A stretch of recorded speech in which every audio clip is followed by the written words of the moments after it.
যখন আমাদের বিয়ে হয়, বিয়ে হওয়ার পর আমরা চলে যাই বিবির ঘরে। বিবির ঘরে যাওয়ার তা আদব দিয়েছেন নবীজি। কেমন আদব?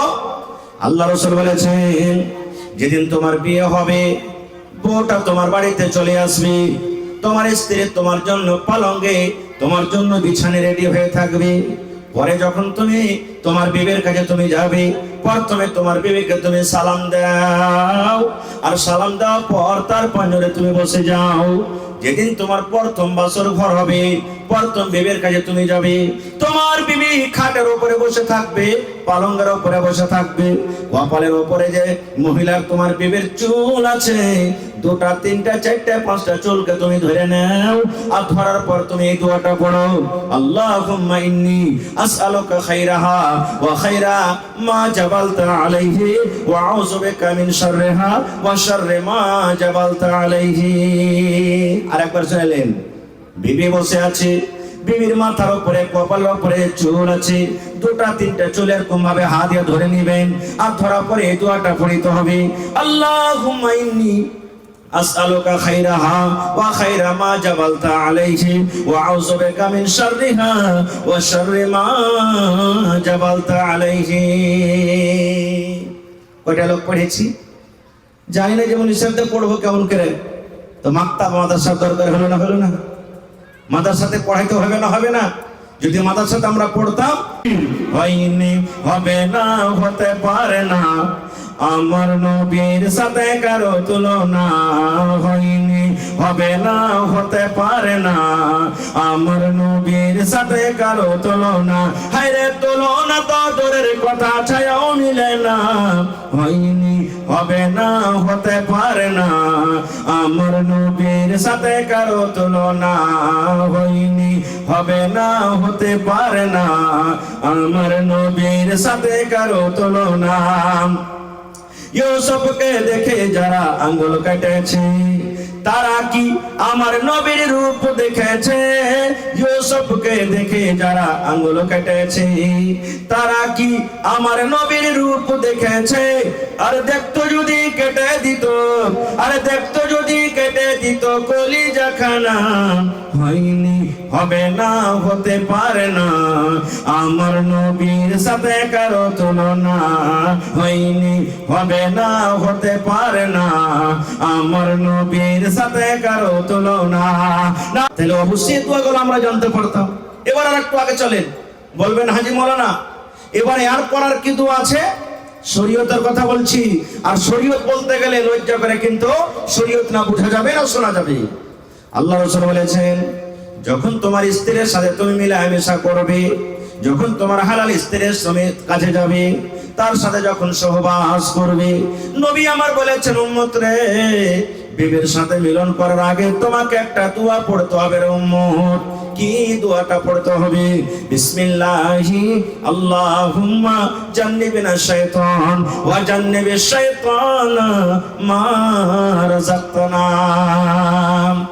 সহবাস করার আগে দোয়াটা পড়তে হবে, বিসমিল্লাহি আল্লাহুম্মা জান্নিবিনা শাইতান ওয়া জান্নিবিশ শাইতানা মা রাযাকতানা। বেয়াদবি মাফ করবেন, ছেলে হিসাবে ভাই হিসাবে বলছি, যতটি লোক এখানে বসে আছেন, কোনো মানুষের 10টা ছেলে হয়ে গেছে, কোনো মানুষের 5টা ছেলে হয়ে গেছে, কোনো মানুষের 2টা ছেলে হয়ে গেছে, হয়তো কেউ 1 মাস 2 মাস হলো বিয়ে করেছেন। কত ভাই এমন আছেন রে বন্ধু, জীবনে কোনোদিন দোয়াটা জানে না, পড়েনি, বিনা দোয়াতে বিবের কাছে চলে গেছেন, বিনা দোয়াতে বিবের সাথে মিলামেশা করলেন। এবার বলবেন, মাওলানা যদি আমি দোয়া না পড়ি, বিনা দোয়াতে যদি বিবের সাথে মিলন করি, তাহলে কি আমার গুনাহ হবে? এটা আমার কথা নাই রে বন্ধু, নবী আমার বলেছেন, উম্মত যদি বিনা দোয়াতে তুমি বিবের কাছে চলে যাও, বিনা দোয়াতে যদি তোমার স্ত্রীর সাথে তুমি সহবাস করো, তাহলে যতবার তুমি বিবের সাথে মিলন করেছো বিনা দোয়াতে, অতবার তোমার সাথে সাথে শয়তান তোমার বিবির কাছে গিয়েছে। এবার আপনি বুঝেন কত ক্ষতি হলো, কত নোকসান হলো। যদি এই জায়গাতে যদি মাদ্রাসা এরকম থাকতো, এরকম মাদ্রাসাতে একটা আমার মাওলানা সাব্বির নাদবির মতন একটা মাওলানার কাছে যদি আপনি যদি শিখতেন বা আপনার ছেলেটাকে দিতেন, তাহলে দোয়া শিখতো, জীবনে এই গুনাহটা থেকে তো বাঁচত কমসে কম। এই পাপ থেকে তো বাঁচত। এই জন্য মাদ্রাসার দরকার হলো না? আর একটু আগে চলেন, শরীয়তি কথা বলছি, দিনের কথা। নবী বলেছেন স্বামী স্ত্রীর মিলনের পর মানুষের শরীরটা নাপাক হয়ে যায়। হয় না? কথা বলে নাপাক হয় না? তাহলে গোসল ফরজ হয়ে গেল। গোসল ফরজ হয়ে গেল। কেমন করে গোসল করতে হবে? গোসলের নিয়ম কারণ কি? যতটি লোক এখানে বসে আছেন, এক এক করে যদি আমি জিজ্ঞাসা করি রে ভাই, আমার মনে হয় 10টা 15টা 5টা মানুষ এমন আছে যে বলতে পারবেন জানেন রে ভাই, আল্লাহ নবী বলেছেন যে এইভাবে গোসল করার জন্য। ওইভাবে যদি আমরা গোসল না করি, জীবনে যদি আমরা নিজের মন মতন করে যদি গোসল করি রে ভাই, একদিন আমাদের ফরজ গোসল করা হবে না। আর ফরজ গোসল যদি আমরা ভালোভাবে করতে না পারি, ফরজ গোসল যদি আমাদের করা না হয়, আমাদের শরীরটা যদি নাপাক হয়ে যায়, তাহলে জানেন আমাদের নামাজ রোজা আল্লাহর ইবাদত আল্লাহর দরবারে কবুল হবে কি হবে না তার কোনো গ্যারান্টি নাই। তাহলে মাদ্রাসা দরকার হলো না? যদি মাদ্রাসাতে যদি আপনার ছেলেরা মেয়েরা পড়িতে যায়, তাহলে তো শিখবে। ছোট ছোট কিতাবে লেখা আছে, উর্দু কিতাবে আছে, আরবিতে আছে, হিন্দি ইংলিশ আছে, প্রত্যেক ভাষাতে এখন কিতাব বার হয়ে গেছে। কেমন করে ফরজ গোসল করতে হবে আমি শর্টে 2-1 মিনিট আপনার কাছে শিখিয়ে দিই, কারণ জীবনে কাজ দিবে। যারা ভালো মতন করছেন আলহামদুলিল্লাহ, যারা এখন পর্যন্ত গোসল করতে জানেন না, শিখেলেন, আজ থেকে কাম দিবে আপনার। আল্লাহ রাসূল সাল্লাল্লাহু আলাইহি ওয়াসাল্লাম বলেন, মায়েশা রাদিয়াল্লাহু তাআলা আনহা নিজে বলছেন যে আমরা নবীর সাথে কেমন করে গোসল করতাম। গোসলের নিয়ম কারণ কি? মহিলারা যেভাবে গোসল করবে পুরুষরাও ওভাবে গোসল করবে। গোসলের কোনো নিয়ম কারণ আলাদা নাই। মহিলা এবং পুরুষ তাদের দুজনের গোসলের নিয়ম কারণ একটাই। কিভাবে গোসল করতে হবে? আল্লাহ রাসূল বলেছেন, যখন তোমাদের ইরাদা হবে যে আমরা এখন গোসল করব, তোমরা আগে প্রথমে পেশাব করো। পেশাব করে নাও, কারণ পেশাব করতে গেলে পেশাবের নালাতে রাস্তাতে যদি কোনো ময়লা কোনো গন্ধকে থাকে, ওটা সাফ হয়ে গেল। তারপরে রাসূল বলেছেন, তোমরা পেশাব করার পর নিজের লজ্জাস্থানকে, নিজের সারাঙ্গাকে তোমরা সুন্দর করে ভালো করে ধুয়ে নাও। আর ধোয়ার পর তোমাদের এই হাতটাকে মাটিতে মাঞ্জো। এখন তো সাবুন হয়ে গেছে আলহামদুলিল্লাহ। এখন এমন সুন্দর সুন্দর করে মানুষ গোসলখানা তৈরি করেছে যে মাটি এক ফোঁটা আপনি পাবেন না। তো মাটির জায়গাতে এখন সাবুন ইস্তেমাল করতে হবে। সাবুন দিয়ে আপনার হাতটাকে মানজেন। এবার রাসূল বলেছেন, তুমি অমনি ভাবে তুমি ওযু করো যেমনি ভাবে নামাজের জন্য ওযু করো। তোমরা কেমন করে ওযু করতে হবে? বিসমিল্লাহ বলে পানি নিলেন হাতে। কি দোয়া পড়তে হবে ভাই? জোরে বলেন, দোয়াটা কি পড়তে হবে? বিসমিল্লাহ। বিসমিল্লাহির রহমানির রহিম পড়িতে হবে না আপনাকে। বিসমিল্লাহির রহমানির রহিম কখন পড়িতে হবে? যখন আপনি পড়িতে লিখতে বসবেন, কোরআন পড়িতে বসলেন, দোয়া পড়িতে বসলেন, সূরা পড়িতে বসলেন, আর কোন কিতাব পড়িতে বসলেন, তখন বিসমিল্লাহির রহমানির রহিম। চিঠি লিখতে বসলেন, তখন বিসমিল্লাহির রহমানির রহিম লিখবেন। আর বাকি যত কাম আছে, মহিলারা ভাত রান্না করবে বিসমিল্লাহ, চাল ধুয়ে দেবে বিসমিল্লাহ, ধান কাটবেন বিসমিল্লাহ, গরু বাঁধবেন বিসমিল্লাহ, ঝাঁপ করবেন বিসমিল্লাহ, এরকম ভাবে প্রত্যেক কাজে বিসমিল্লাহ বলবেন। শুধু ওযু করতে বসবেন, শুধু বিসমিল্লাহ বলে ওযু শুরু করলেন।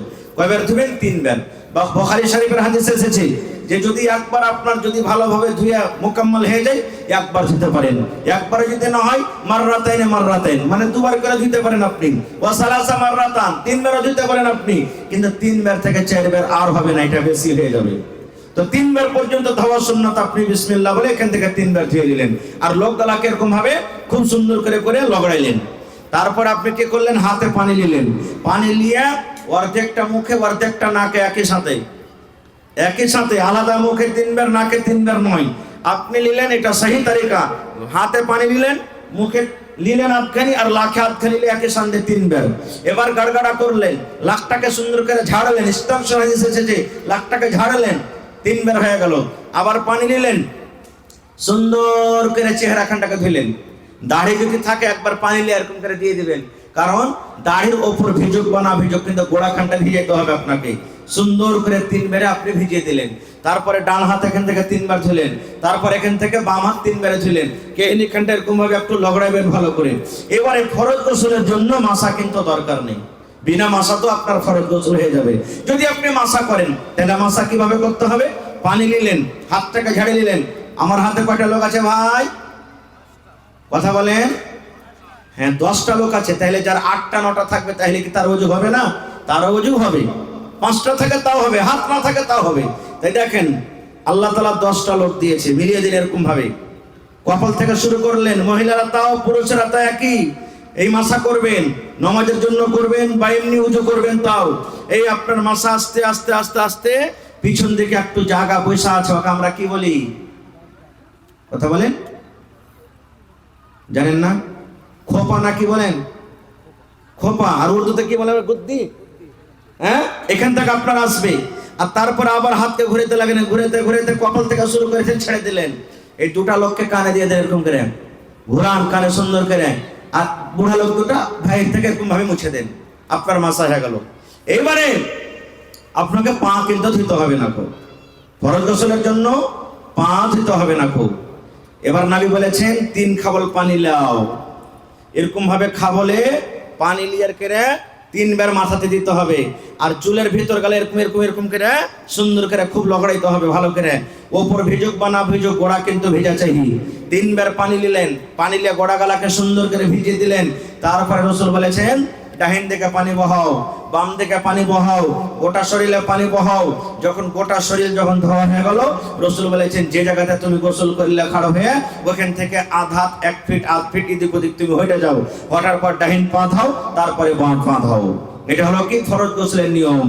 এবার আপনি বলেন, যদি এই নিয়মে আপনি গোসল করে থাকেন, আপনার গোসল হয়েছে, আর নিজের জীবনের গোসলকে মিলান, যদি এইভাবে আপনার যদি গোসল না হয়েছে, তাহলে ভাই যতবার জীবনে গোসল করেছেন একদিনও গোসল হয়নি। তাহলে মাদ্রাসা দরকার হলো না? হলো না? যদি মাদ্রাসাতে আপনি তালিম নিতাম, আপনার জীবন যা হলো হলো, ছেলে মেয়ে যদি আপনার এরকম ভাবে তালিম না নেয়, তাহলে এরকম ভাবে শরীয়ত কি বলছে, আমি কি বলছি, শরীয়ত নবী কি বলেছেন, আর আমি কিভাবে আমল করছি, আমার আমলটা আল্লাহর কাছে কবুল হবে? জীবনে হবে না গো ভাই মুসলমান। আর একটু আগে চলেন, যদি কোনো মহিলা সুন্দর করে চুল গেঁথে রেখেছে, ভালো করে চুল গেঁথে রেখেছে, মা খালারা খুব সুন্দর করে চুল গাঁথে, যদি বলে হ্যাঁ যে মাওলানা গোসলের সময় থেকে চুল খুলতে হবে, তাও চুল খোলার দরকার নেই। যদি কোনো মা খালার সুন্দরভাবে চুল গাঁথা থাকে, চুল খোলার দরকার নাই, কিন্তু চুলের গোড়াতে পানি পৌঁছাতে হবে, একটাও চুলের গোড়া যেন ফাঁকা না থাকে। কিন্তু ওই মা খালা হাইজ মাসিক থেকে যখন পাক হবে, নেফাস বাচ্চা হওয়া থেকে যখন পাক হবে, আর তখন যেটা গোসল করবে, ওর মাথা যদি গাঁথা থাকে, তখন কিন্তু ওই চুলের ঝুঁটি তাকে খুলতে হবে। ওকে চুল ফুল বান্ধানি থাকে মাথাতে, ওই চুলটা কিন্তু তখন খুলতে হবে, বিনা খোলাতে তখন তার কিন্তু গোসল হবে না। এ ভাইরা আমার, তাহলে ফরজ গোসল নিয়ম শুনে নিলেন। এবার আর একটা হাদিস আপনাকে শোনাই। যদি কোনো মানুষ বিয়ে শাদী করার পর শুধু ইবাদত বান্দেগি করে, বিবির কাছে যদি টাইম না দেয়, সময় না দেয়, তাহলে কি তার গুনাহ হবে? সহিহ হাদিস। আল্লাহ নবী সাল্লাল্লাহু আলাইহি সাল্লাম যখন মক্কা থেকে হিজরত করে মদিনায় চলে গেলেন, নবীজি ভাই বানিয়ে দিলেন আনসার আর মুহাজিরকে, ভাই বানিয়ে দিলেন। এটা তোমার ভাই, এটা তোমার ভাই, এটা তোমার ভাই। মক্কা থেকে মুহাজিররা এসেছে, বাড়ি ঘর ছেলে মেয়ে সব ছেড়ে এসেছে। এই আনসার মদিনার লোকেরা, এটা তোমরা ভাই, নিজের ভাইয়ের মতো করে তারাকে থাকো। সব সাহাবীর কথা বলবো না, একটা সাহাবীর কথা বলবো, আবু দারদা রাদিয়াল্লাহু তাআলা আনহু আর সালমান রাদিয়াল্লাহু তাআলা আনহু। নবীজি এরাকে 2টা ভাই বানিয়ে দিলেন। সালমান রাদিয়াল্লাহু তাআলা একদিনকার ঘটনা, ভাইয়ের বাড়ি বেড়াতে গেছেন। আমরা জানি যে ভাই ভাইয়ের বাড়ি বেড়াতে যায় কি যাই না? তো সালমান বলছেন, আমার ভাই আবু দারদার বাড়ি মেলা দিন থেকে আমি বেড়াতে যাইনি, আজ যাই আমি ওর বাড়ি বেড়িয়ে আসি। ভালো করে শুনবেন গোর করে হাদিসটা। এবারে সালমান রাদিয়াল্লাহু তাআলা দিনের বেলাতে চলে গেলেন, মোটামুটি ধরেন 7টা 8টা 9টা 10টার সময় চলে গেলেন দিনের বেলাতে। বাড়িতে আওয়াজ দিলেন, আবু দারদা ভাই বাড়িতে আছেন? আসসালামু আলাইকুম ওয়া রাহমাতুল্লাহ। কারণ বাড়িতে ঢুকতে গেলে পারমিশন নিতে হবে, আমাদের মতন তো নয়। ওরে সুলেমান বাড়তেছ রে, এই করতে করতে করতে কোটে ঢুকে যাচ্ছি আমরা। সাহাবীর একটা আমল ছিল না, ওরা সালাম দিয়ে অনুমতি যদি পাইতেন তাহলে যেতেন। বাড়িতে গেলেন, বাড়িতে কে আছে? আবু দারদা নাই, ওর স্ত্রী উম্মে দারদা বাড়িতে আছে। মানে কে? সালমানের ভাবি হলো এটা, যাকে আমাদের ভাষাতে ভানি বলছি, বাড়িতে আছে। বাড়িতে বসার পর তখন বলছে যে, ভাবি ভাই কোনটা গেছে? বলছে তোমার ভাই কামে কাজে গেছে রে ভাই, ওই আশপাশ বসে আছে। তখন সালমান বলছেন ওর ভাবিকে, ভাবি একটা কথা জিজ্ঞাসা করবো, সহিহ হাদিস। বলছে কি রে ভাই? বলছে ভাবি জান, তোমাকে আমি দেখছি, তোমার মাথার চুল গলা উস্কো খুস্কো হয়ে আছে, কি ব্যাপারটা? কতদিন থেকে তুমি মনে হয় সিথা করনি, কতদিন থেকে তুমি মাথাতে তেল দাওনি, কাপড় যে পিন্দা আছো পুরাতন কাপড় পিন্দা আছো, নতুন কাপড় তোমার পরনে দেখতে পাই না। কি ব্যাপার ভাবি, একটু কি তুমি আমাকে জানাবে না?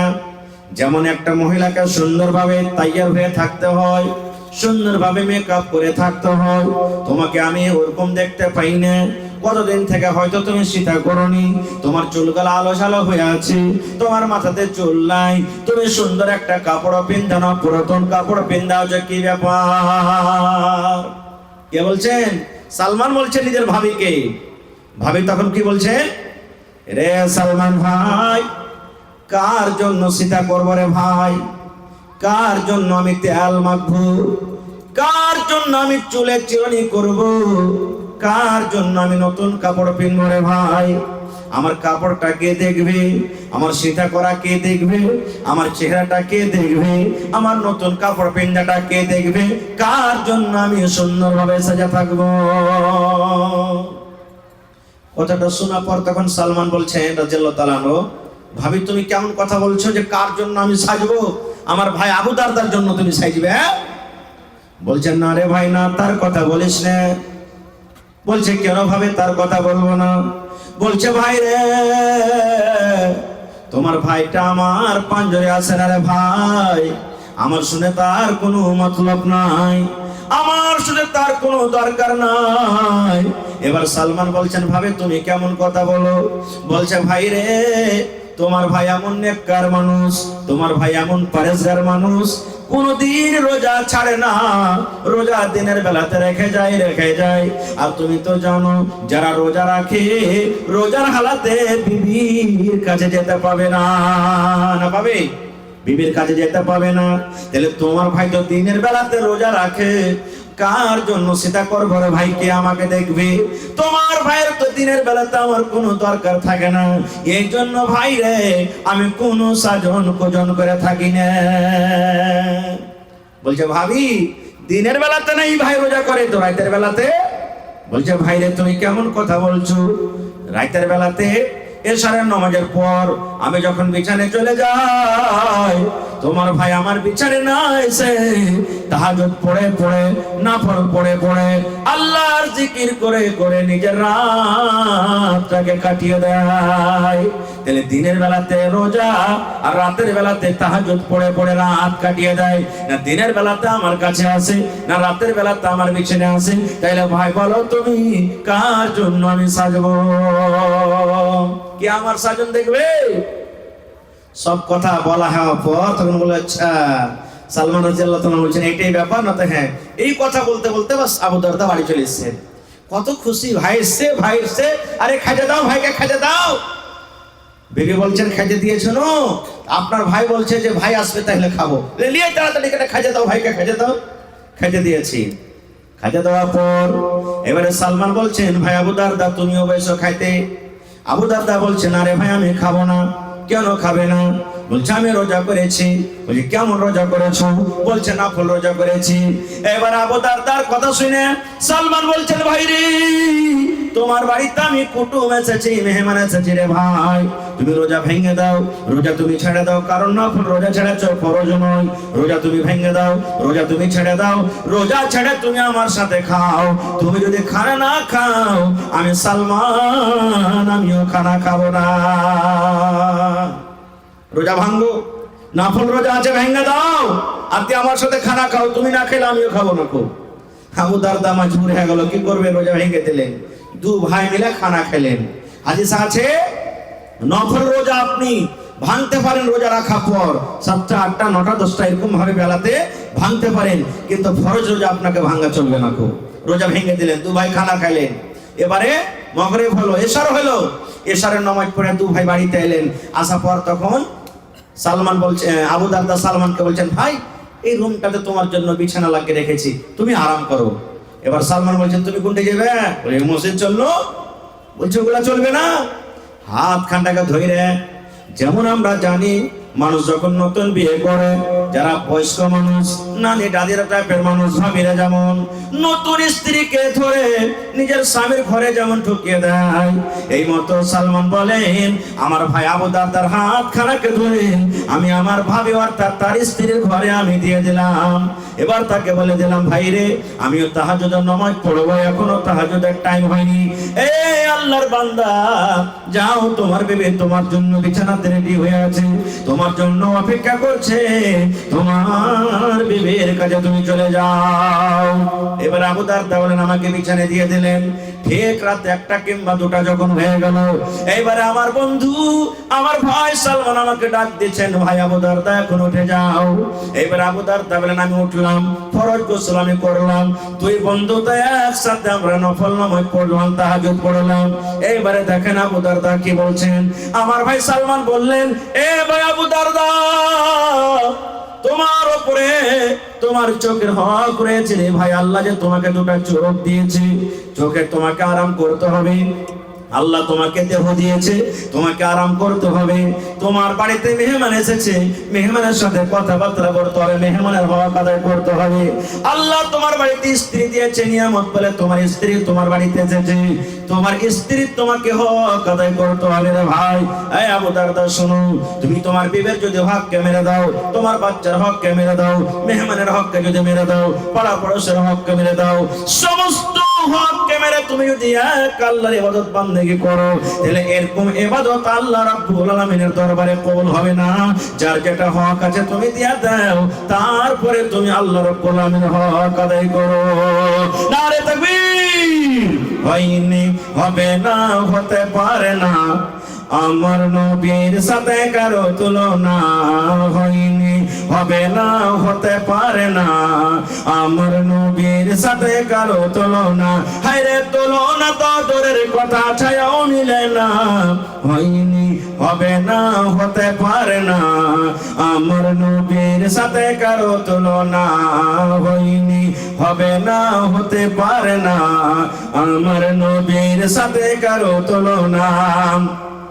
ইউসুফকে দেখে যারা আঙ্গুল কেটেছে, তারা কি আমার নবীর রূপ দেখেছে? ইউসুফকে দেখে যারা আঙ্গুল কেটেছে, তারা কি আমার নবীর রূপ দেখেছে? আর দেখতো যদি কেটে দিত, আর দেখতো যদি কেটে দিত কলিজা খানা।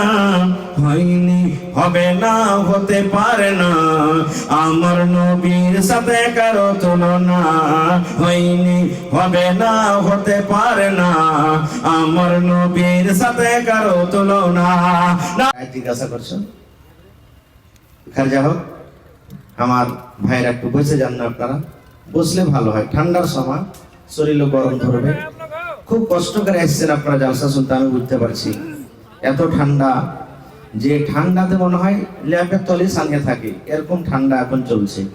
তাও আপনারা আসছেন, এই মাদ্রাসার প্রতি মহব্বত, কোরআনের প্রতি মহব্বত, আল্লাহর প্রতি মহব্বত, এবং আমাদেরকে ভালোবাসছেন, আমাদের প্রতি আলিম উলমার প্রতি মহব্বত।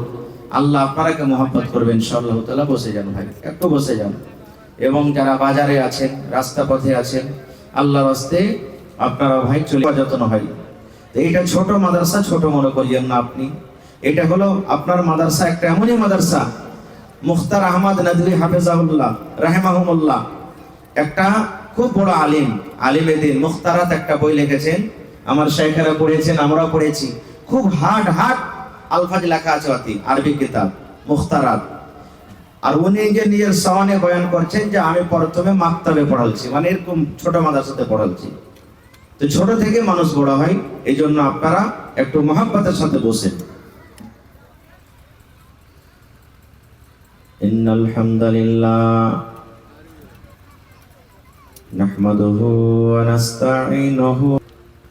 বেঈমানেরা ছিল না বিনা দোষে, নিষ্ঠুরেরা দিল কতই যন্ত্রণা।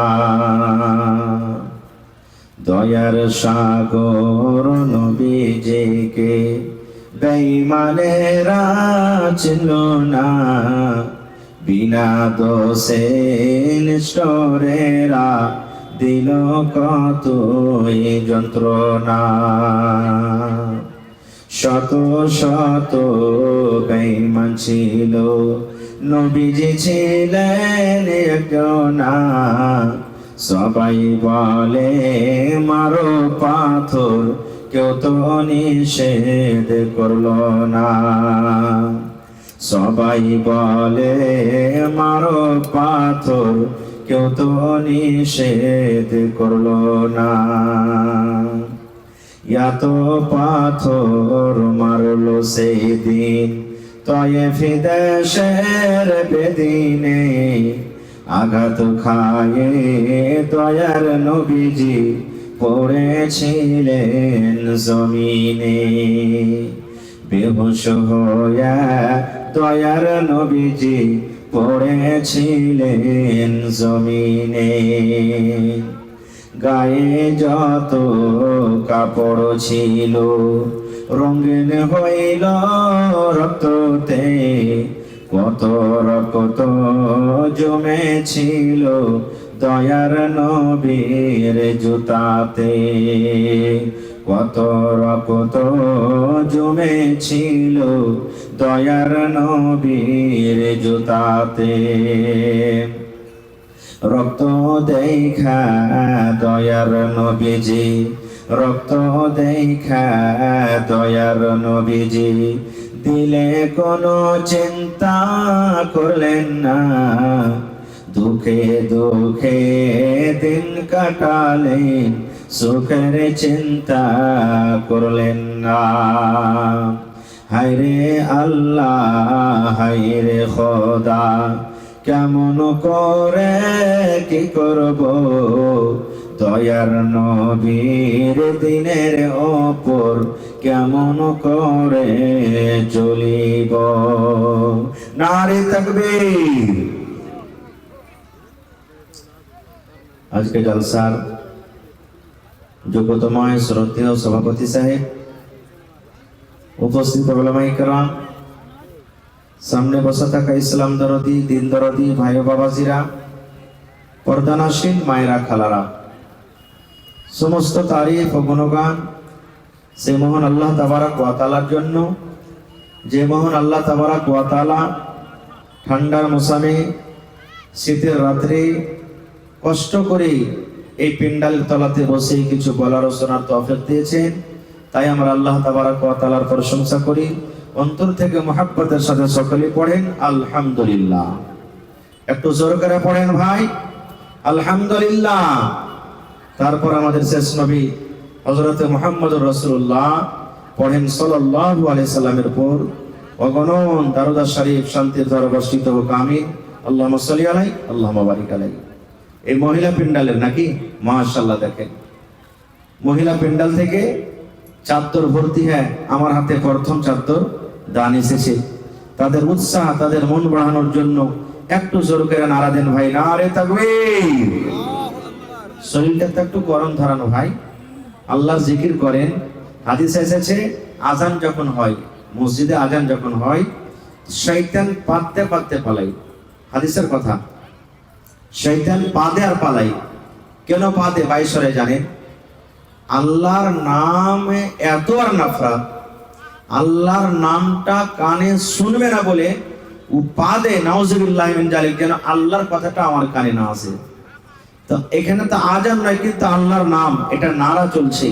একটু জোরে বলেন নারে তাকবীর। মাশাআল্লাহ। দেখেন, ধন্যবাদ। এক চাদর এসেছে, আশা করছি এরকম আরো 2 থেকে 3 চাদর আসবে আমার মা খালারকে। গলার হার আসবে, নাকের আসবে, কানের আসবে। ছাগল বকরি মেলায় জালসাতে পাওয়া গেছে। আজকে থেকে কোনো মা খালা বহিন আছেন, সকালে দিয়ে দেবেন যে একটা ছাগল গালা দান করবেন। আমি পরে মা আপনাদের জন্য বোনেরা দোয়া করে দেবো ইনশাআল্লাহ তাআলা। ভাই, আমি কোরআন মাজিদের সূরাতুন নিসা থেকে একটা আয়াত তেলাওয়াত করেছি। মাশাআল্লাহ, দেখেন চলে এসেছে। এই দেখেন মহিলা প্যান্ডেলের দান, কাঁসার বদনা। আর এটা কি আছে জি ভাই?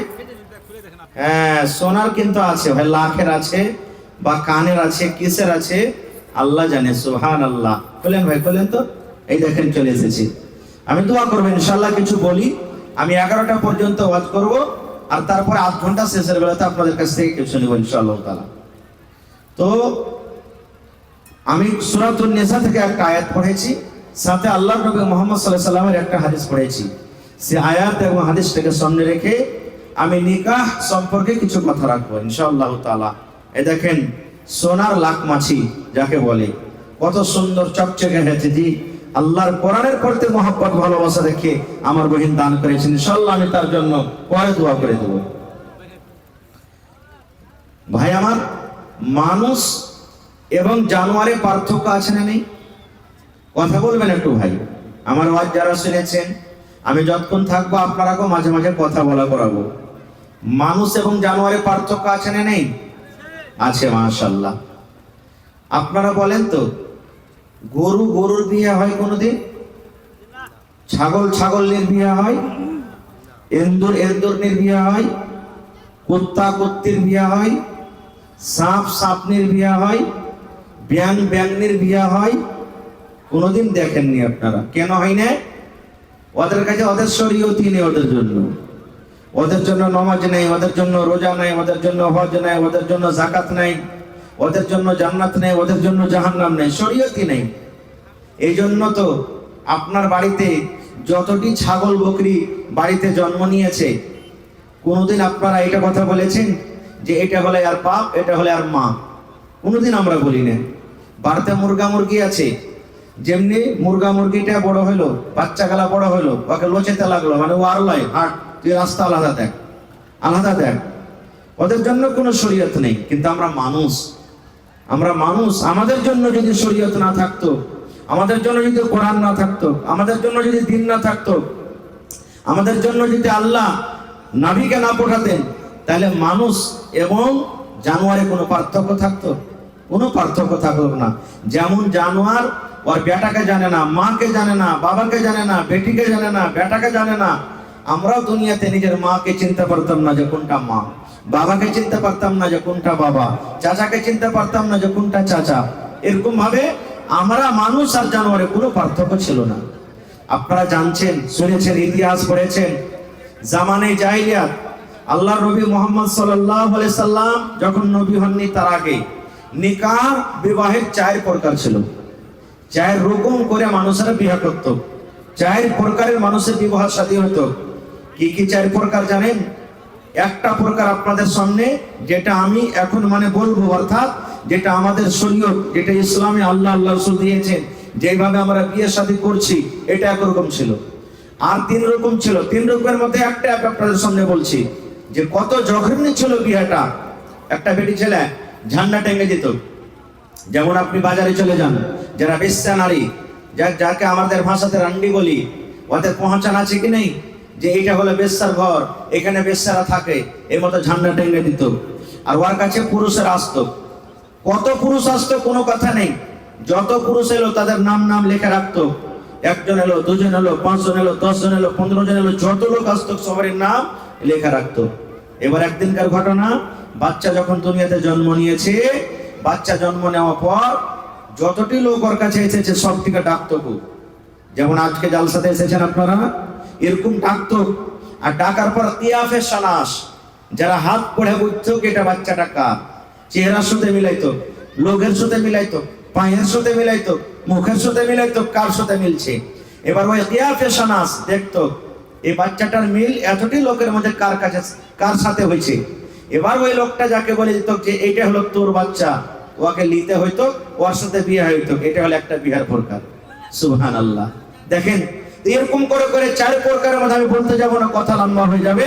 শরীয়ত একটাকে রেখে 3টাকে বাতিল করে দিয়েছে, ওগুলো চলে গেছে, ওগুলো ইসলামে চলবে না। আল্লাহ তাবারাক ওয়া তাআলা আমাদেরকে যেটা বিবাহ দিয়েছেন, আমি পয়েন্টে 2-3টা কথা বলবো।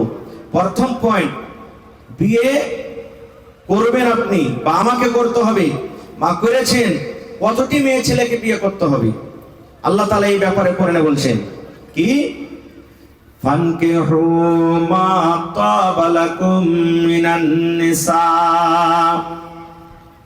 আল্লাহ রাব্বুল আলামিন বলেন, দুনিয়ার মানুষে তোমরা বিয়ে করো, বউ তোমরা বাড়িতে নিয়ে এসো, যে মেয়ে ছেলে তোমাদেরকে পছন্দ হয়, যেটা তোমাকে পছন্দ হয়েছে মেয়ে ছেলে, ওকে তুমি বিয়ে করো। কয়টা বিয়ে করো? মাসনা, দুটা বিয়ে করো। তাহলে বললেন মৌলানা একটা কোনটা গেল? প্রথমে আল্লাহ একটা বললেন না, দুটা বলছেন। মাসনা, দুটা বিয়ে করো, ওয়াসলাসা, তিনটা বিয়ে করো, কিংবা চারটা বিয়ে করো। চারটার কথা আছে এখানে, চারটা। মা খালারা ফের রেগে যান না যে মৌলানা কোন ওয়াজ শুরু করেছে। জি, মেলায় ভাইয়েরা বলে যে 7টা পর্যন্ত বিয়ে করা চলবে, 7টা পর্যন্ত বিয়ে কর না, 7টা বিয়ে করা চলবে না। কেন চলবে না? এটা হারাম। 7টা চলবে বিয়ে করা। কখন চলবে? একই সাথে আপনি 4টা স্ত্রীকে রাখতে পারবেন। তারপরে কাহাকে তালাক দিয়ে দিলেন, কেউ মারা গেল, ফের 5 নম্বরে বিয়ে করলেন, ফের মারা গেল বা তালাক দিয়ে দিলেন, ফের 6 নম্বরে বিয়ে করলেন, ফের মারা গেল বা তালাক দিয়ে দিলেন। মানে আপনি 8টা 10টা যতই বিয়ে করেন, কিন্তু একই সাথে বিবি বানিয়ে 4টাকে রাখতে পারবেন আপনি। এটা হলো শরীয়তের ফয়সালা। আর একটা জিনিস, একই স্ত্রীর 2টা বোনকে আপনি রাখতে পারবেন না স্ত্রী বানিয়ে। যেমন আপনি একটা স্ত্রী বাড়িতে বিয়ে করেছেন, ওর একটা বহিন হয়তো খুব সুন্দর আছে। এবার যদি আপনি বলেন যে আমি তোর বোনটাকে বিয়ে করবো, অর্থাৎ শালিকে বিয়ে করবো, চলবে না, খুব হারাম। আপনি যদি আপনার শালিকে বিয়ে করবেন, তাহলে একে তালাক দিতে হবে। আপনার যেটা প্রথম স্ত্রী, একে তালাক দিতে হবে। আর না হলে যদি মারা যায়, তাহলে আপনি ওর বোনকে বিয়ে করতে পারবেন। একই মায়ের 2টা বোনকে, মানে 2টা বেটিকে আপনি স্ত্রী বানিয়ে বাড়িতে রাখতে পারবেন না। এটা শরীয়তে হারাম, এটা শরীয়তে একবারই হারাম, চলবে না। খুব তো 4টা পর্যন্ত আপনি বিয়ে করতে পারবেন, এটা শরীয়তের ফয়সালা, আল্লাহর কথা। এবার আল্লাহ পরে কি বলছেন জানেন? রে দুনিয়ার মানুষ, 4টা স্ত্রী তুমি বাড়িতে নিয়ে আসবে।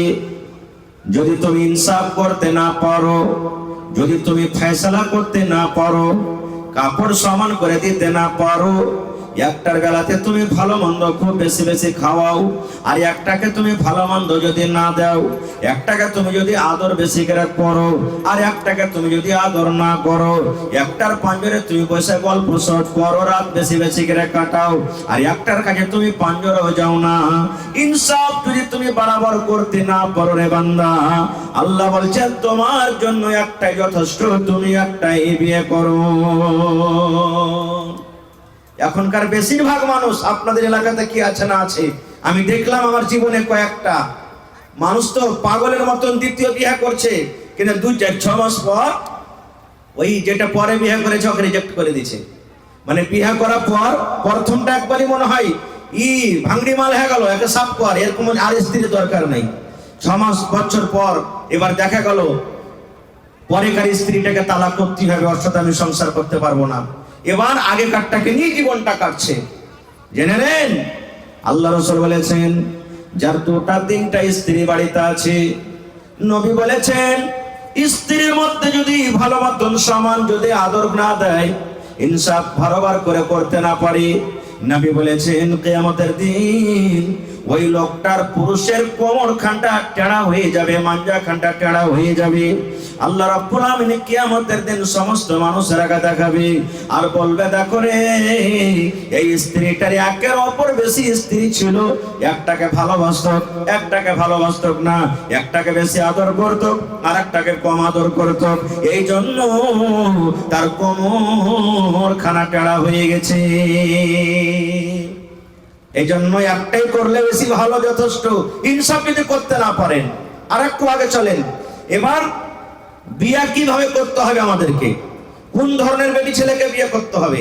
আপনাকে আমি প্রশ্ন করছি হাদিসটা বলার আগে, আমরা দুনিয়াতে কোন ধরনের বেটি ছেলেকে বিয়ে করছি ভাই বলেন তো?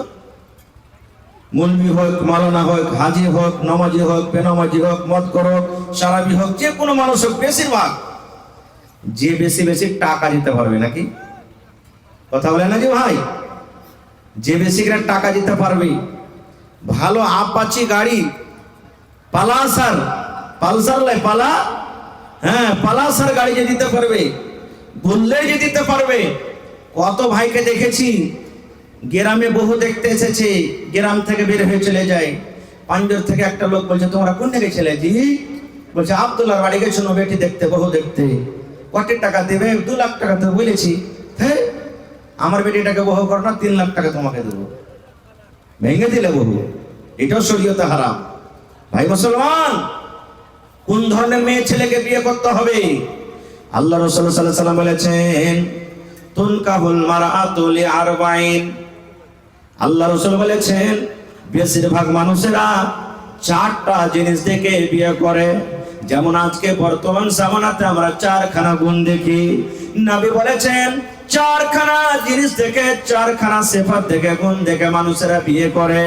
1 নম্বরে নবী বলেছেন লিমালিহা, মানুষেরা মেয়েটার মাল দেখে, তার বাপের কাছে মাল আছে কিনা, জমি আছে কিনা, 4 চাক্কা আছে কিনা, বাজারে দোকান আছে কিনা, রোডের পাঞ্জরে জোবাল দোকান আছে কিনা। নবী বলেছেন 1 নম্বরে মানুষেরা মাল দেখে। 2 নম্বরে নবী বলেছেন ওয়ালি হাসাবিহা, মানুষেরা তার বংশ এবং খানদান দেখে। মেলায় মানুষ বলে গ্রামের যে শের মানে মোটা পাটি, বড় খানদান, মানুষেরা কথাতে কথাতে বলে আমি একটা কুটুম গলা গাঁ ঘরে কর না, টাইম হবে তখন লাঠিতে সাহায্য করবে। এই যে বংশ খানদান দেখে বিয়ে করে।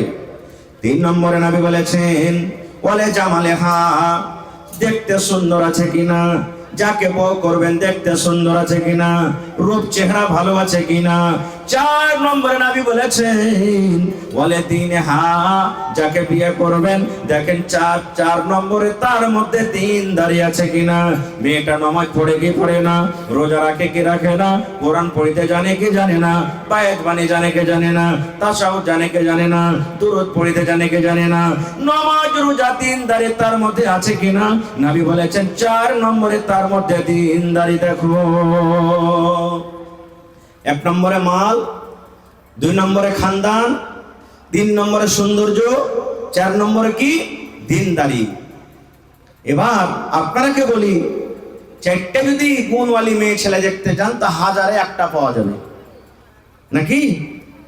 4টা গুণওয়ালি মেয়ে ছেলে তাড়াহুড়া করে পাবেন না। যদি দাওলাত আছে, দিন নেই, যদি দিনদারি পেলেন হয়তো গরিব, যদি গরিব পেলেন হয়তো দেখতে সুন্দর নয়, মানে কোনটা একটা কম থাকবেই থাকবে। তাহলে বলবেন হাজি মৌলানা আমরা কি করব, বিয়ে শাদী করবো না, এরকমই একবারে সরকারি ভিড়ে ওড়াবো সব? জি না, নবী আমার ফয়সালা করে দিয়েছেন। এই আমার উম্মত তোমরা শুনে নাও, 4খানার মধ্যে যদি আগেকার 3খানা না থাকে রে উম্মত, ফাজফার বিজাতিদ দ্বীন, দ্বীনদারি তার মধ্যে আছে। মেয়েটার বাবার মাল নাই, মেয়েটার কাছে মাল নাই, ওর খানদানও বড় নাই, দেখতে যদি সুন্দর না হয়, লাখ মোটা থাকে তাও চলবে, ঠোঁট মোটা থাকে তাও চলবে, দেখতে কালো থাকে তাও চলবে, মোটা থাকে তাও চলবে, দাঁত বড় থাকে তাও চলবে। আল্লাহর নবী বলেছেন 4খানার মধ্যে 4 নম্বর যদি তার মধ্যে দ্বীনদারি থাকে, আগেকার 3টা না থাকে, নবী বলেছেন ওই দ্বীনদারি মেয়ে ছেলেকে তুমি বউ করে বাড়িতে নিয়ে এসো। নারে তাকবীর। এবার বলবেন মাওলানা দ্বীনদারি স্ত্রীকে বাড়িতে নিয়ে এসে কি লাভ আছে? আমি পরে 1-2টা হাদিস আপনাদের সামনে বলবো যদি সময় পাই। তাহলে দ্বীনদারি মেয়ে ছেলে কেমন, ওর মান সম্মান আল্লাহর কাছে কত। আহা হা হা, এই বর্তমান জামানাতে দুনিয়াতে সব থেকে দামি জিনিস কি ভাই? সোনা। আমাদের কাছে কি সোনা? ওকে রোডে ফেলে রাখবেন না, বাক্সতে লুকিয়ে রাখি, জোরে বলেন লুকিয়ে রাখি, কুঠিতে লুকিয়ে রাখি, মায়েরা খালারা নাকে কানেতে লুকিয়ে রাখে, এত দামি জিনিস। কিন্তু বন্ধুরে নবী আমার 1400 বছর আগে এলান করেছেন আদ-দুনিয়া কুল্লুহা মাতা ওয়া খায়রু মাতা'id দুনিয়া আল মারআতুস সালিহা। আল্লাহ নবী বলেছেন দুনিয়াতে যত সামান আছে, মাল আছে, সমস্ত মাল থেকে হলো কি দামি জিনিস। সোনা একটা দামি জিনিস, চাঁদি একটা দামি জিনিস, হীরা মুক্তা একটা দামি জিনিস, এই যে জমিন জায়গা দামি জিনিস, লোহা দামি জিনিস। আল্লাহ নবী বলেছেন সমস্ত দামি জিনিসকে তুমি যদি একদিকে রেখে দাও, সোনা চাঁদি দানা পানি যত আছে একদিকে রেখে দাও, আর একদিকে যদি নেককার স্ত্রীকে রেখে দাও, নবী বলেছেন তোমার সোনা এবং চাঁদের থেকে দামি জিনিস আল্লাহর নিকটে আল মারআতুস সালিহা, একজন নেককার নারী নেককার স্ত্রী। নেককার নারী নেককার স্ত্রী হলো সব থেকে আল্লাহর নিকটে বেশি দামি। কেমন করে দামি আমি পরে ইনশাআল্লাহ আপনাকে উদাহরণ দিয়ে বুঝাবো। এবার একটু আগে চলেন। তাহলে এখানে একটা পয়েন্ট বুঝতে পারলাম আজ থেকে, নেককার স্ত্রীকে আমাদেরকে তারজিহ দিতে হবে। এবারে যদি কোনো মানুষ বলে আমি বিয়ে করব না, মেলে মানুষ আছে না, বিয়ে করব না খো থেকে যাবে এরকম ভাবে, বিয়ে করে ফের কি হবে, বিয়ে করবো না খো ঝামেলা হয়ে যাবে, সংসার বাড়িতে খাটাখুটা করতে পারবো না, বিয়ে যদি ইনকার করে, তাহলে ওদের জন্য কি হাদিস আছে? আল্লাহ নবী সাল্লাল্লাহু আলাইহি সাল্লামের জামানাতে 3টা লোক নবীর বাড়ি চলে গেছেন, 3জন সাহাবী নবীর বাড়ি গেছেন। কেন? নবীর ইবাদত সম্পর্কে জানার জন্য, যে নবীজি কখন নামাজ পড়েন, কখন তেলাওয়াত করেন, কখন আরাম করেন, কখন কি করেন, ইবাদত সম্পর্কে জানার জন্য 3জন সাহাবী নবীর বাড়িতে চলে গেছেন। যে টাইমে নবীর বাড়িতে গেলেন ওই টাইমে নবীজি বাড়িতে নাই। কোথায় গেছেন? নিজের কাম কাজে, দাওয়াতের কাজে হয়তো গেছেন। বাড়িতে কে আছেন? আল্লাহর নবীর স্ত্রী, ভালো করে শুনবেন হাদিসটা, মা আয়েশা রাদিয়াল্লাহু তাআলা আনহা বাড়িতে আছেন। এরা 3জন গেলেন, সালাম দিলেন। সালাম দেওয়ার পর বলছেন আল্লাহ রাসূল বাড়িতে নেই। মা আয়েশা বলছেন না বাড়িতে নেই। কি কথা বলো? বলছে আমরা নবীর ইবাদত সম্পর্কে একটু জিজ্ঞাসা করতে এসেছিলাম। তো যদি বাড়িতে মানুষের নিজের স্বামী কি করবে, স্ত্রীকে খবর থাকবে না থাকবে না ভাই? জোরে বলেন, স্ত্রীকে খবর থাকে না থাকে না যে আমার স্বামী কখন কি করে থাকে? তো মা আয়েশা বলে দিলেন নবী এই টাইমে নামাজ পড়েন, নবী এই টাইমে রোজা করেন, নবী এই টাইমে আরাম করেন, যা যা করেন বলে দিলেন সব। ওরা 3জনকে শুনে কম মনে হলো। এরা 3জন কি বলছেন মা আয়েশার সামনে জানেন? হ্যাঁ, আল্লাহর নবী ওর তো গুনাহ খাতা কিছুই নাই, সবই আল্লাহ মাফ করে দিয়েছে, ওই একটু করে তাও চলবে। আমরা গুনাহগার পাপী মানুষ, আমাদেরকে বেশি বেশি করে করতে হবে, তাহলে হয়তো আল্লাহ নাজাত দিবে, না হলে পারবো না নাজাত পেতে। এবার 3জন এই কথাটা বলার পর মা আয়েশার সামনে এক অপরে বলছেন, কি বলছেন জানেন? একজনে বলছেন ভাইরা শুনে নাও, আমি আল্লাহর কসম করে বলি জীবনে কোনদিন আমি রোজা ছাড়বো না। 1 মাস রমজান মাসে তো রোজা রাখবো, আরো 1 মাস পর আরো যে 11 মাস বাঁচলো, 11 মাসের মধ্যে যে দিন আল্লাহ রাব্বুল আমিন রোজা রাখা হারাম করেছেন, অর্থাৎ ঈদ বকরিদ ছাড়া, আমরা জীবনে কোনদিন রোজা ছাড়বো না রে ভাই। রোজা রেখে রেখে রেখে রেখে জীবনটা কাটিয়ে দেব। একজনা কসম খেললেন, আর বাঁচলো 2জন। আর একজনা তখন বলছেন ভাই রে, তুমি যখন রোজা রেখে রেখে জীবনটা কাটাবে রে ভাই, আমি 2 নম্বরে আমিও বলি জীবনে কোনদিন রাতের বেলাতে ঘুমাবো না, এশারের নামাজ পড়বো, মসজিদে বসে বসে তাসবিহ তাহলিল করে, জিকির আজকার করে, কোরআন তেলাওয়াত করে, তাহাজ্জুদ পড়ে পড়ে গোটা গোটা রাত কাটিয়ে দিব, জীবনে কোনদিন ঘুমাবো না। কয়টা হলো? কয়জন হলো ভাই? 2জন হয়ে গেল। এবার 3জন বলছেন ভাই রে, আমি জীবনে কোনদিন বিয়ে করব না রে ভাই, জীবনে কোনদিন স্ত্রীর মুখ দেখবো না, জীবনে কোনদিন বেটি ছেলেকে বিয়ে করব না। বিয়ে যদি করে স্ত্রী বাড়িতে আসবে, ছেলে মেয়ে হবে, সংসার বাড়বে, খাটাখোটা করতে হবে, দুনিয়াদারিতে পড়তে হবে। এই জন্য ভাই রে আমি জীবনে কোনদিন বিয়ে করব না রে ভাই, আমি একমাত্র আল্লাহর ইবাদত বান্দেগি করে করে জীবনটা কাটিয়ে দেব। 3জন 3 প্রকারের কসম। একজন কোনদিন রোজা ছাড়বো না, একজন কোনদিন রাতের বেলাতে শুধবো না, আর একজন কোনদিন বিয়ে করবো না। এবার দেখেন কত সুন্দর মজার হাদিস। এই কথাবার্তা বলে ওরা ওখান থেকে বাড়ির দিকে হাঁটতে শুরু করেছে। ধরেন এখান থেকে রোড পর্যন্ত একটুখানি গেছে, এরই মধ্যে নবীজি বাড়িতে চলে এসেছেন। মা আয়েশা বলছেন নবীজি আর কিছু জানেন? বলছে কি হয়েছে? বলছে ওই যে তিনজন লোক চলে যায় আপনার কাছে এসেছিল ইবাদত সম্পর্কে জানার জন্য। আমি বলেছি তো ওরাকে কম মনে হয়েছে, তো ওরা এক অপরে তিনজন এরকম এরকম কথা বলে গেল। যেমন নবীজি কথাটা শুনলেন, আঙ্গুরের দানা বেদনার দানা যেমন লাল হয়, রাগের কারণে নবীর আমার চোখ লাল হয়ে গেল রে ভাই। এবার নবীজি তাদের তিনজনকে বলছেন, আল্লাহর বান্দারে তোমরা দাঁড়াও রে, আল্লাহর বান্দা তোমরা দাঁড়াও, দাঁড়াও তোমরা দাঁড়াও।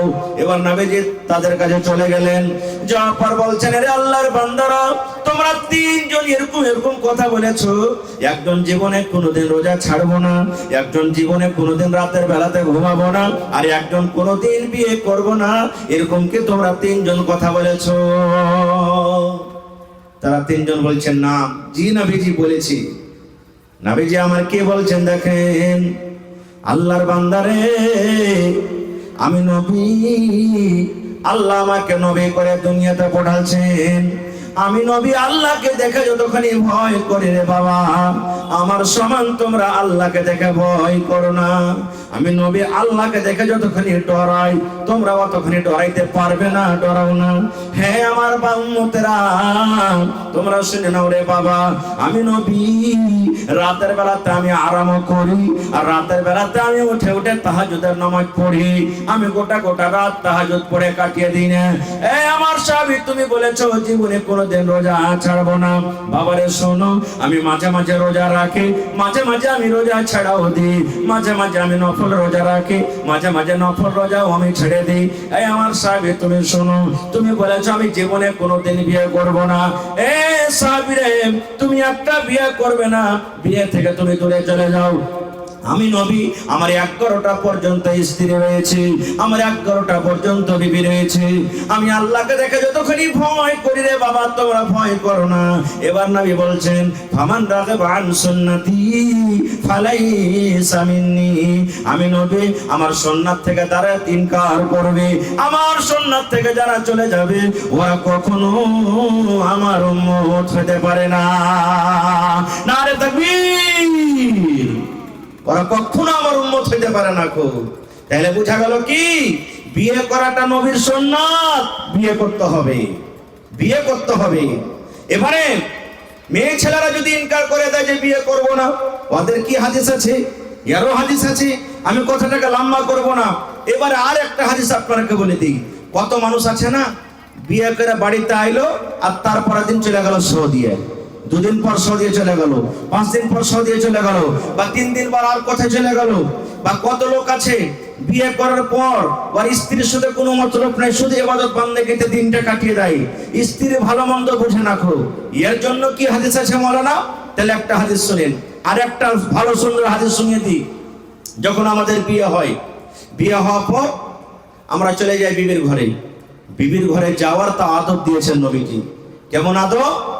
আল্লাহ রাসূল বলেছেন, যেদিন তোমার বিয়ে হবে, বউটা তোমার বাড়িতে চলে আসবে, তোমার স্ত্রী তোমার জন্য পালঙ্গে, তোমার জন্য বিছানে রেডি হয়ে থাকবে।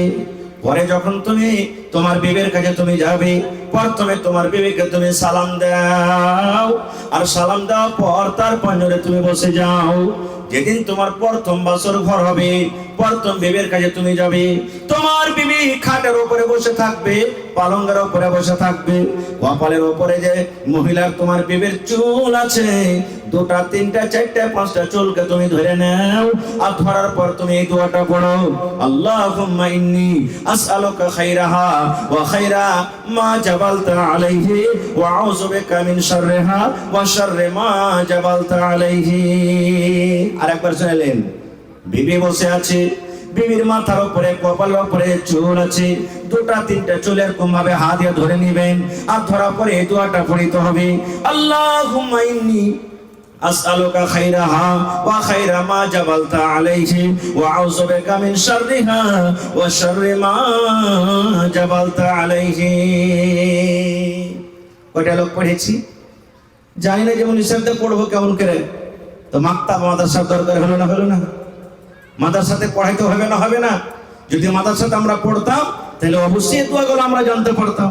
এবার আর একটু আগে চলেন, বলবেন হাজি মাওলানা এবার আর পড়ার কি দোয়া আছে? শরীয়তের কথা বলছি। আর শরীয়ত বলতে গেলে লজ্জা করে কিন্তু শরীয়ত না বোঝা যাবে না শোনা যাবে। আল্লাহ রাসূল বলেছেন, যখন তোমার স্ত্রীর সাথে তুমি মেলামেশা করবে, যখন তোমার হালাল স্ত্রীর সমেত কাছে যাবে, তার সাথে যখন সহবাস করবে, নবী আমার বলেছেন, উম্মত রে, বিবির সাথে মিলন করার আগে তোমাকে একটা দোয়া পড়তে হবে রে উম্মত। কি দোয়াটা পড়তে হবে? বিসমিল্লাহি আল্লাহুম্মা জান্নিবিনা শাইতান ওয়া জান্নিবিশ শাইতানা মা রাযাকতানা।